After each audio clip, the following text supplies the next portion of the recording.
Beaker here, daily football show. We finally made it to Kazan. We're in one piece, fantastic. Here on the roof of the Socceroos training camp, and in the background you can see where the Socceroos will be playing their first game against France on Saturday, 1 PM local kickoff. Interesting to hear Mark Milligan just before in his press conference saying that as soon as he came into camp with Bert van Marwijk that, hey, Millsy, you're playing at centre back and that's just the way it is. He's not fazed by it. It looks like he's absolutely nailed on, or we can infer that Mark Milligan will likely start and partner with Trent Sainsbury in the heart of defence against France. I've got Joel CB Fruch with me. Fruch, first thing, apparently it's summer in Russia. It is bloody cold.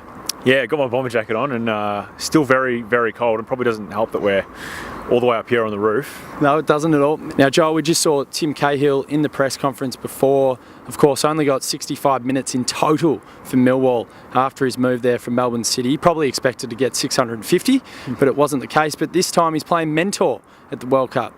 Yeah, and that's really what we should be expecting from Tim Cahill. He's the elder statesman now at 38, and as you say, Adrian only got those 65 odd minutes at Millwall. But I mean, there's still a lot he can offer this team. Of course, that impact role off the bench when it comes to on the field, and he's still very much that mentor in the squad, as we heard in the media conference just then. And him and Daniel Ozani have a very tight-knit relationship from their time at Melbourne City. So I think Daniel will be probably one of the bigger beneficiaries from having Tim Cahill around the traps. Certainly Jamie McLaren and Tommy Urich as well, but definitely Daniel Ozani. The two were very close at Melbourne City, and he's going to really need that arm around him. And Mark Milligan actually spoke about Tim Cahill being the guy that put his arm around him in Germany way back in '06. So I think we can expect more of the same, and with Timmy at a much older, riper age. Now, the man that's likely to lead the line for the Socceroos, Andrew Nabbout. Interesting point from Timmy, how he said he was a little bit raw. I don't know, do we look into that at all? Do we expect Andrew Nabbout to at least get the nod? But judging by what Tim said, I guess Andrew Nabbout has a long way to go to become the finished article himself.